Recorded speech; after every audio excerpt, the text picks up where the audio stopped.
सभी प्रभु प्रेमियों को मेरा प्यार भरा राधे राधे। इस वीडियो में हम चर्चा करेंगे निर्जला एकादशी के व्रत की। ज्येष्ठ मास की शुक्ल पक्ष की एकादशी को निर्जला एकादशी के रूप में जाना जाता है। बहुत सुंदर इसका महात्म्य है। हमें हमारे परिवार के लोगों को इसके विषय में जानना बहुत बहुत जरूरी है। काफी लोग ऐसे होते हैं कि एकादशी के दिन भी अन्न खाते हैं, वो बिना व्रत के वो व्रत नहीं रखते हैं। और आजकल के सनातनियों के विषय में तो हम कहें ही क्या, वो तो मन के मुताबिक आचरण करते हैं और जो मन में आता है वही करते हैं। पर फिर भी ठीक है, हम आपको ये बताना चाहते हैं कि एकादशी के व्रत में क्या लाभ है। निर्जला एकादशी का व्रत कैसे प्रारंभ हुआ, तो ये विषय है कि जब भगवान श्री कृष्ण पांडवों के साथ विराजमान थे तो सभी चारों भाई भीमसेन का उपहास कर रहे थे कि ये खाता बहुत है। तो भगवान श्री कृष्ण ने कहा कि व्रत रखा करो। तो भीमसेन ने कहा कि प्रभु आप क्षमा करें, मैं व्रत तो नहीं रख सकता क्योंकि मेरे उदर में ब्रक नाम की अग्नि प्रज्वलित रहती है। मैं कम भोजन भी करूं तो भी मन नहीं भरता और मेरा शरीर ये बर्दाश्त नहीं कर पाता है। तो एक समय वेद व्यास जी महाराज उनके पास में जब पधारे तो भीम ने वेद व्यास जी से प्रार्थना की, बोले महाराज ये सब मेरा उपवास करते हैं और मुझसे बिना खाए रहा नहीं जाता, आप कृपा करके बताइए कि मैं क्या करूं। तब वेद व्यास जी महाराज ने कहा कि भैया भीम एक काम करा करो, तुम अगर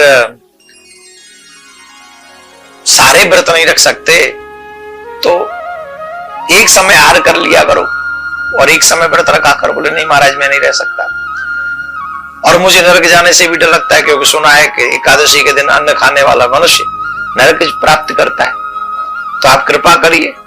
तब वेद व्यास जी महाराज ने कहा कि साल में 24 एकादशी होती है, 23 एकादशी व्रत तुम मत रहो, सिर्फ एक एकादशी का व्रत तुम करो जिसे निर्जला एकादशी व्रत हम कहते हैं। और निर्जला एकादशी का व्रत ज्येष्ठ मास की शुक्ल पक्षमी के दिन जो निर्जला आती है, निर्जला जिसको एकादशी कहते हैं, वो निर्जला एकादशी। तो तुम उसको अब उसमें तुम्हें भोजन इत्यादि नहीं करना है, जल भी ग्रहण नहीं करना है। और भीम ने इस बात को माना और ऐसा सुनने में आया है कि सारी रात्रि पूरे दिन तो उन्होंने जल ग्रहण नहीं किया, लेकिन जैसे ही ब्रह्म मुहूर्त हुआ वो भीमसेन बिना कुछ खाए पिए मूर्छित हो गए। तब चारों भाइयों ने उन्हें गंगा जल और तुलसी दल पिलाकर उनका पारायण करवाया। तो अपने आप में बहुत बड़े अपराध होते हैं एकादशी के दिन अन्न ग्रहण करने से। 7 साल 11 साल के बच्चे के बाद और कोई बीमारी ना हो तो 60-70 साल के बुजुर्ग के बाद हम सभी को एकादशी व्रत करना चाहिए। और निर्जला एकादशी के व्रत का तो इतना बड़ा महात्म्य है, इतना बड़ा महात्म्य है कि हम क्या बताएं। बड़े से बड़े पाप इस एकादशी के व्रत से नष्ट हो जाते। तो हम करें क्या, निर्जला एकादशी के व्रत को करने से पूर्व हमें ब्रह्म मुहूर्त में उठना चाहिए। सूर्योदय से पहले उठें, स्नान करें और स्नान करने के बाद ठाकुर जी के मंदिर की साफ सफाई करें और फिर वहां ठाकुर जी के लक्ष्मी नारायण में इस राधा कृष्ण की छवि को विराजमान कराएं और फिर उनका अभिषेक करें, उनकी पूजा करें। और पूजा करने के बाद में उनको भोग इत्यादि लगाएं, पीले फल हो और पीली वस्तु का भोग लगाएं और मंत्र जाप करते रहें, ते ओम नमो भगवते वासुदेवाय। और जो भी आपके गुरु जी का मंत्र है उसको आप जाप करें। एक और विशेष बात यहाँ पर हमको समझनी है, सीखनी है या याद रखनी, और वो बात यह है कि जब हम निर्जला एकादशी का व्रत करें तो हमें संकल्प अवश्य करना चाहिए। वैसे तो हर एक दान का, हर एक व्रत का हमको संकल्प करना चाहिए। अपना नाम, अपना गोत्र, हाथ में अंजलि में जल ले, अपने नाम और गोत्र का नाम, अपने गोत्र का उच्चारण करें और फिर भगवान से प्रार्थना करें कि हम जैसे अभी निर्जला एकादशी है, जिस मास की शुक्ल पक्ष की एकादशी निर्जला एकादशी का व्रत मैं करता हूं। हे प्रभु, आपके चरणों में समर्पित करता हूं, आप मुझे इसकी सामर्थ्य दें। संकल्प अवश्य करें, संकल्प करके व्रत करें। और व्रत करने के बाद में ये ध्यान रखें, क्रोध नहीं करना है,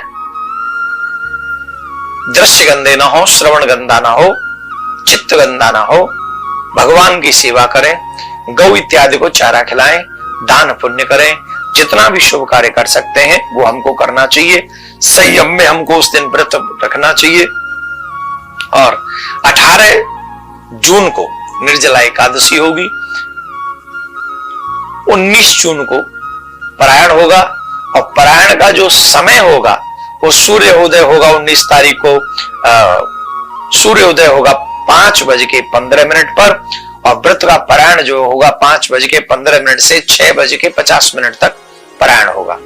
तो निर्जला एकादशी का स्नान व्रत भी 18 तारीख को भी ब्रह्म मुहूर्त में करें, और परायण 19 तारीख को भी ब्रह्म मुहूर्त में स्नान करें। तो इस वीडियो को ज्यादा से ज्यादा लोगों को पहुंचाएं, जिससे वो सभी लोग कम से कम निर्जला एकादशी का व्रत कर सकें। राधे राधे।